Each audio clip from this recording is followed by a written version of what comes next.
Chapter 74, Gethsemane. This chapter is based on Matthew 26, 36 to 56, Mark 14, 32 to 50, Luke 22, 39 to 53, and John 18, 1 to 12. In company with his disciples, the Savior slowly made his way to the Garden of Gethsemane. The Passover moon, broad and full, shone from a cloudless sky. The city of pilgrims' tents was hushed in silence.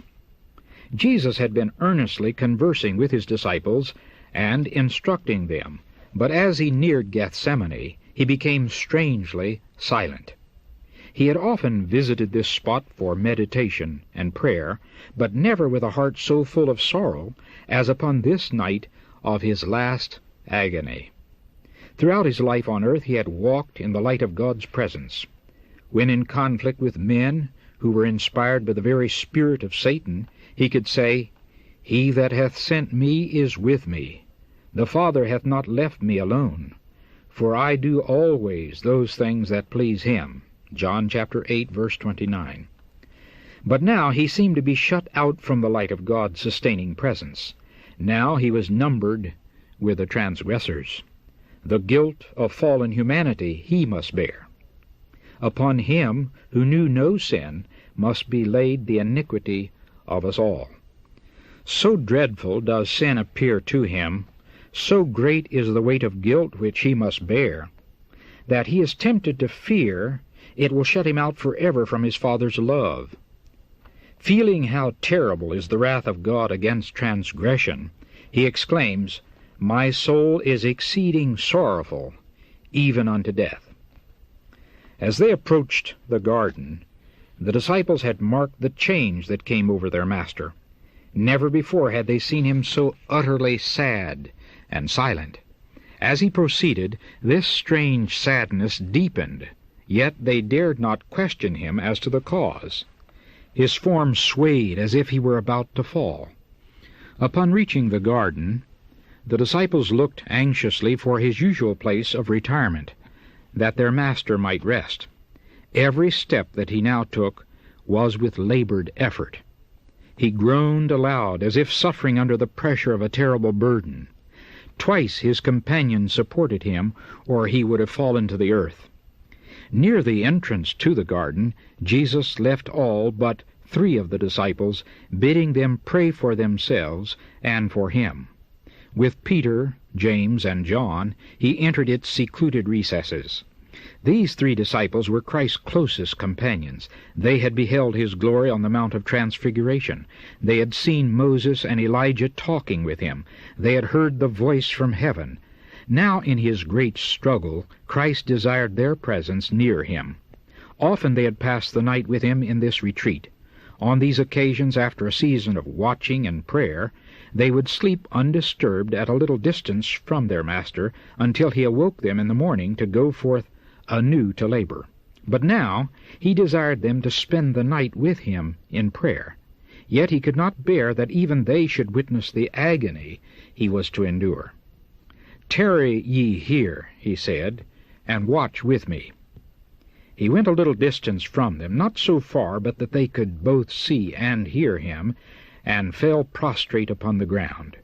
He felt that by sin he was being separated from his Father.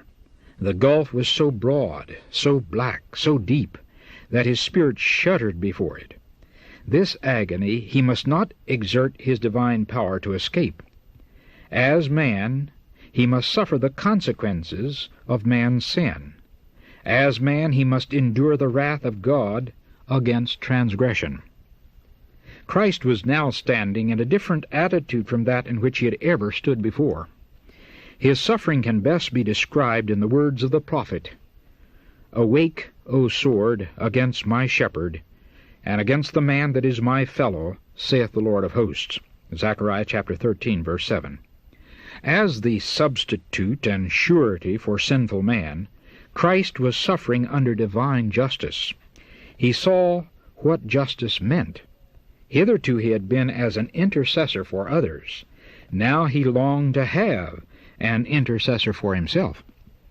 As Christ felt his unity with the Father broken up, he feared that in his human nature he would be unable to endure the coming conflict with the powers of darkness. In the wilderness of temptation, the destiny of the human race had been at stake. Christ was then conqueror. Now the tempter had come for the last fearful struggle. For this he had been preparing during the 3 years of Christ's ministry. Everything was now at stake with him. If he failed here, his hope of mastery was lost. The kingdoms of the world would finally become Christ's.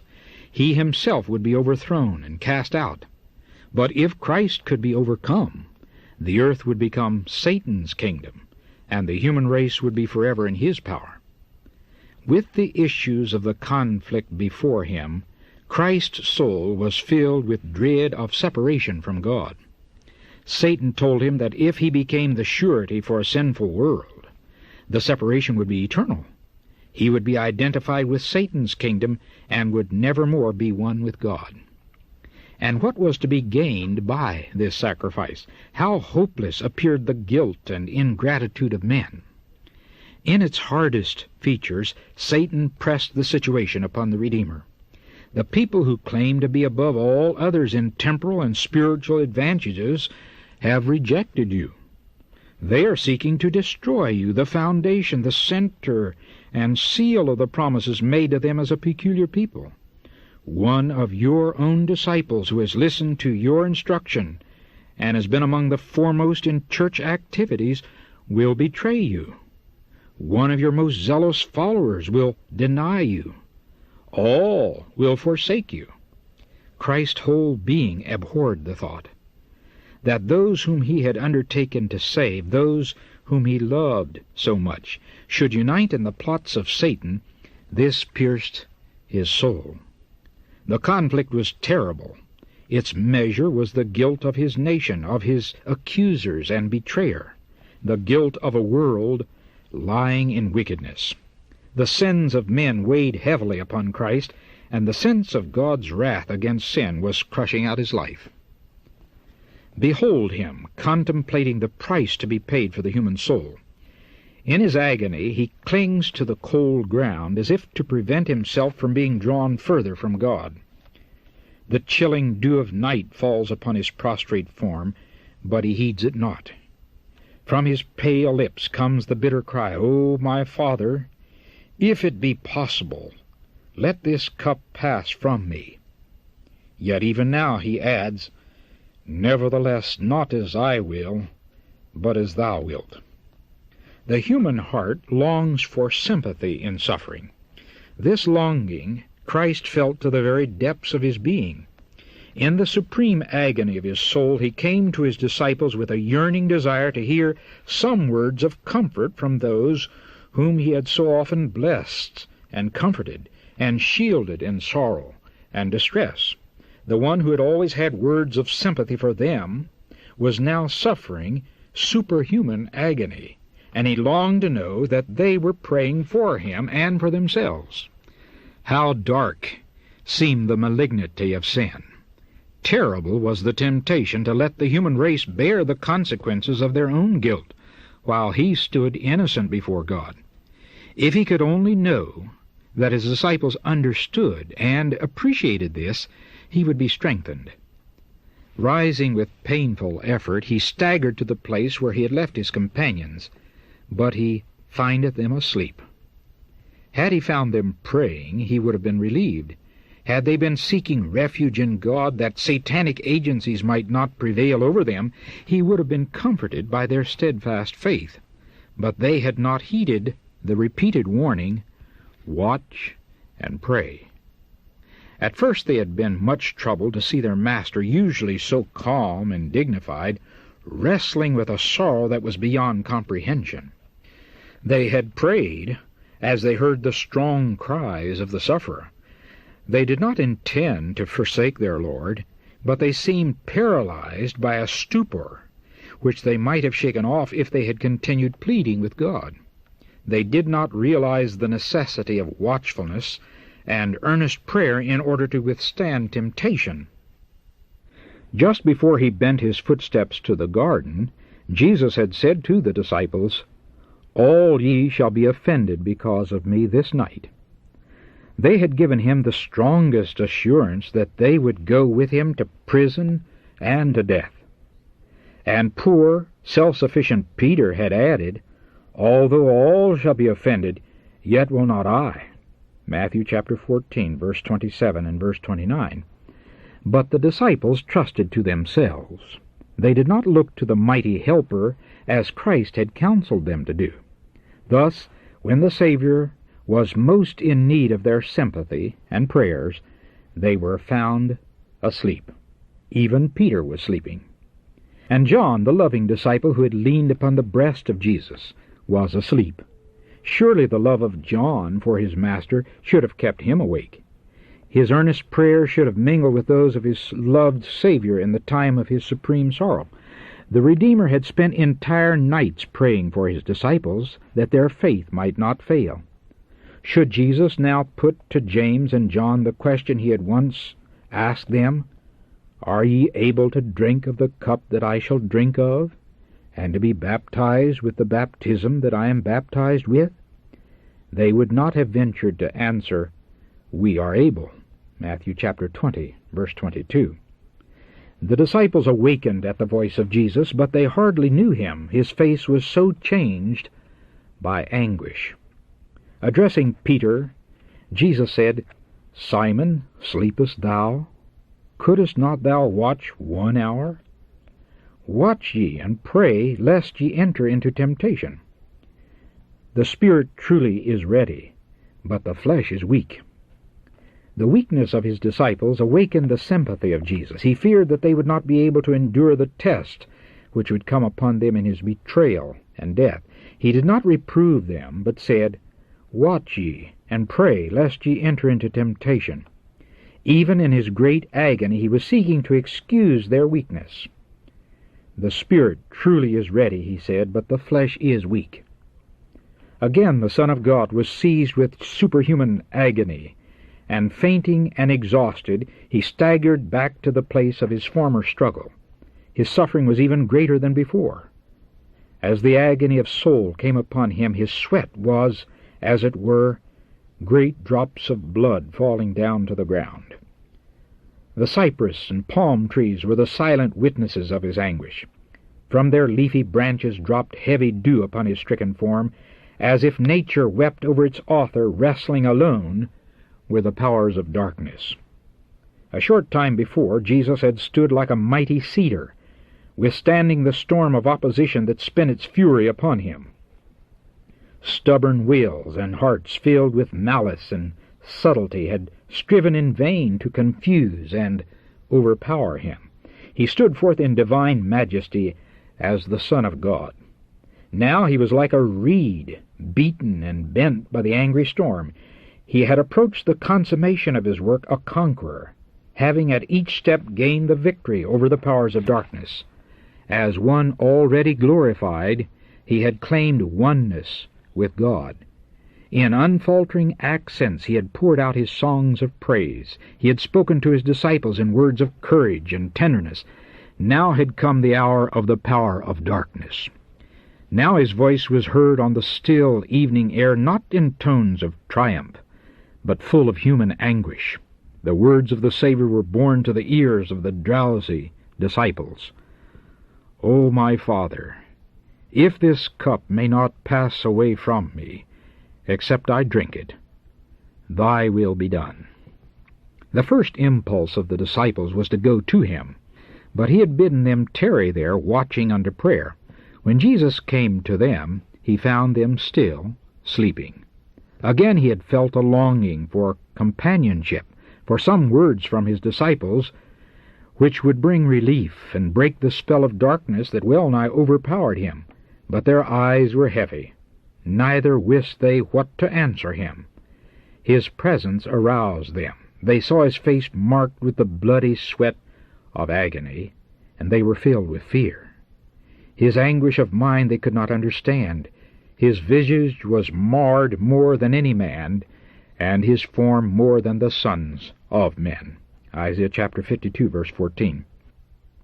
Turning away, Jesus sought again his retreat, and fell prostrate, overcome by the horror of a great darkness. The humanity of the Son of God trembled in that trying hour. He prayed not now for his disciples that their faith might not fail, but for his own tempted, agonized soul. The awful moment had come, that moment which was to decide the destiny of the world. The fate of humanity trembled in the balance. Christ might even now refuse to drink the cup apportioned to guilty man. It was not yet too late. He might wipe the bloody sweat from his brow and leave man to perish in his iniquity. He might say, "Let the transgressor receive the penalty of his sin, and I will go back to my Father." Will the Son of God drink the bitter cup of humiliation and agony? Will the innocent suffer the consequences of the curse of sin to save the guilty? The words fall tremblingly from the pale lips of Jesus. "O my Father, if this cup may not pass away from me, except I drink it, thy will be done." 3 times has he uttered that prayer. 3 times has humanity shrunk from the last crowning sacrifice. But now the history of the human race comes up before the world's Redeemer. He sees that the transgressors of the law, if left to themselves, must perish. He sees the helplessness of man. He sees the power of sin. The woes and lamentations of a doomed world rise before him. He beholds its impending fate, and his decision is made. He will save man at any cost to himself. He accepts his baptism of blood, that through him perishing millions may gain everlasting life. He has left the courts of heaven, where all is purity, happiness, and glory, to save the one lost sheep, the one world that has fallen by transgression. And he will not turn from his mission. He will become the propitiation of a race that is willed to sin. His prayer now breathes only submission. "If this cup may not pass away from me, except I drink it, thy will be done." Having made the decision, he fell dying to the ground from which he had partially risen. Where now were his disciples to place their hands tenderly beneath the head of their fainting master, and bathe that brow, marred indeed more than the sons of men? The Savior trod the winepress alone, and of the people there was none with him.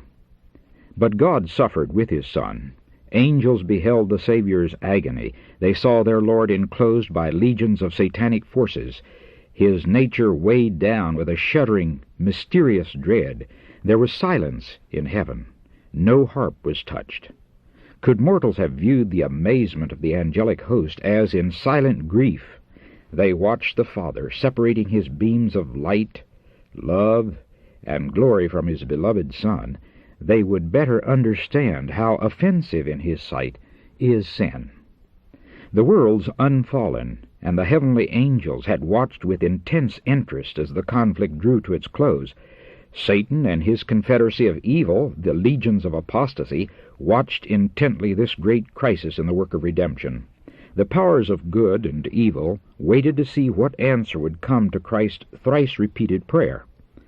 Angels had longed to bring relief to the divine sufferer, but this might not be. No way of escape was found for the Son of God. In this awful crisis, when everything was at stake, when the mysterious cup trembled in the hand of the sufferer, the heavens opened, a light shone forth amid the stormy darkness of the crisis hour, and the mighty angel who stands in God's presence, occupying the position from which Satan fell, came to the side of Christ. The angel came not to take the cup from Christ's hand, but to strengthen him to drink it, with the assurance of the Father's love. He came to give power to the divine human suppliant. He pointed him to the open heavens, telling him of the souls that would be saved as a result of his sufferings. He assured him that his Father is greater and more powerful than Satan, that his death would result in the utter discomfiture of Satan, and that the kingdom of this world would be given to the saints of the Most High. He told him that he would see of the travail of his soul and be satisfied, for he would see a multitude of the human race saved, eternally saved. Christ's agony did not cease, but his depression and discouragement left him. The storm had in no wise abated, but he who was its object was strengthened to meet its fury. He came forth calm and serene, A heavenly peace rested upon his blood-stained face. He had borne that which no human being could ever bear, for he had tasted the sufferings of death for every man. The sleeping disciples had been suddenly awakened by the light surrounding the Savior. They saw the angel bending over their prostrate Master. They saw him lift the Savior's head upon his bosom and point toward heaven. They heard his voice, like sweetest music, speaking words of comfort and hope. The disciples recalled the scene upon the Mount of Transfiguration. They remembered the glory that in the temple had encircled Jesus, and the voice of God that spoke from the cloud. Now that same glory was again revealed, and they had no further fear for their Master. He was under the care of God. A mighty angel had been sent to protect him. Again the disciples, in their weariness, yield to the strange stupor that overpowers them. Again Jesus finds them sleeping. Looking sorrowfully upon them, he says, "Sleep on now, and take your rest. Behold, the hour is at hand, and the Son of Man is betrayed into the hands of sinners." Even as he spoke these words, he heard the footsteps of the mob in search of him, and said, "Rise, let us be going. Behold, he is at hand that doth betray me." No traces of his recent agony were visible as Jesus stepped forth to meet his betrayer. Standing in advance of his disciples, he said, "Whom seek ye?" They answered, "Jesus of Nazareth." Jesus replied, "I am he." As these words were spoken, the angel who had lately ministered to Jesus moved between him and the mob. A divine light illuminated the Savior's face, and a dove-like form overshadowed him. In the presence of this divine glory, the murderous throng could not stand for a moment. They staggered back. Priests, elders, soldiers, and even Judas fell as dead men to the ground. The angel withdrew, and the light faded away. Jesus had opportunity to escape, but he remained calm and self-possessed. As one glorified, he stood in the midst of that hardened band, now prostrate and helpless at his feet. The disciples looked on, silent, with wonder and awe. But quickly the scene changed. The mob started up. The Roman soldiers, the priests, and Judas gathered about Christ. They seemed ashamed of their weakness and fearful that he would yet escape. Again the question was asked by the Redeemer, "Whom seek ye?" They had had evidence that he who stood before them was the Son of God, but they would not be convinced. To the question, "Whom seek ye?" again they answered, "Jesus of Nazareth." The Savior then said, "I have told you that I am he. If therefore ye seek me, let these go their way," pointing to the disciples. He knew how weak was their faith, and he sought to shield them from temptation and a trial. For them he was ready to sacrifice himself. Judas, the betrayer, did not forget the part he was to act. When the mob entered the garden, he had led the way, closely followed by the high priest. To the pursuers of Jesus he had given a sign, saying, "Whomsoever I shall kiss, that same is he. Hold him fast." Matthew chapter 26, verse 48. Now he pretends to have no part with them. Coming close to Jesus, he takes his hand as a familiar friend. With the words, "Hail, Master," he kisses him repeatedly, and appears to weep as if in sympathy with him in his peril. Jesus said to him, "Friend, wherefore art thou come?" His voice trembled with sorrow as he added, "Judas, betrayest thou the Son of Man with a kiss?" This appeal should have aroused the conscience of the betrayer and touched his stubborn heart, but honor, fidelity, and human tenderness had forsaken him. He stood bold and defiant, showing no disposition to relent. He had given himself up to Satan, and he had no power to resist him. Jesus did not refuse the betrayer's kiss. The mob grew bold as they saw Judas touch the person of him who had so recently been glorified before their eyes. They now laid hold of Jesus and proceeded to bind those precious hands that had ever been employed in doing good. The disciples had thought that their Master would not suffer himself to be taken, for the same power that had caused the mob to fall as dead men could keep them helpless until Jesus and his companions should escape. They were disappointed and indignant as they saw the cords brought forward to bind the hands of him whom they loved.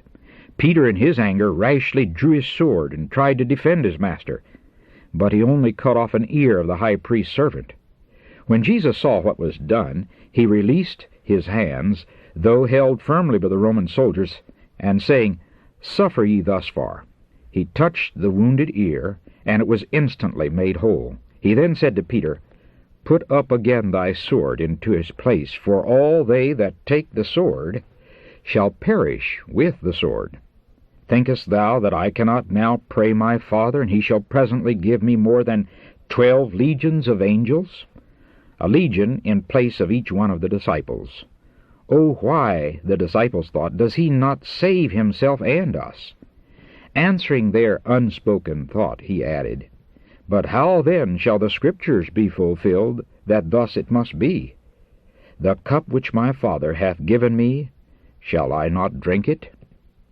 The official dignity of the Jewish leaders had not prevented them from joining in the pursuit of Jesus. His arrest was too important a matter to be trusted to subordinates. The wily priests and elders had joined the temple police and the rabble in following Judas to Gethsemane. What a company for those dignitaries to unite with! A mob that was eager for excitement and armed with all kinds of implements, as if in pursuit of a wild beast. Turning to the priests and elders, Christ fixed upon them his searching glance. The words he spoke they would never forget as long as life should last. They were as the sharp arrows of the Almighty. With dignity he said, "You come out against me with swords and staves as you would against a thief or a robber. Day by day I sat teaching in the temple. You had every opportunity of laying hands upon me, and you did nothing. The night is better suited to your work. This is your hour and the power of darkness." The disciples were terrified as they saw Jesus permit himself to be taken and bound. They were offended that he should suffer this humiliation to himself and them. They could not understand his conduct, and they blamed him for submitting to the mob. In their indignation and fear, Peter proposed that they save themselves. Following this suggestion, they all forsook him and fled. But Christ had foretold this desertion. "Behold," he had said, "the hour cometh, yea, is now come, that ye shall be scattered, every man to his own, and shall leave me alone. And yet I am not alone, because the Father is with me." John chapter 16.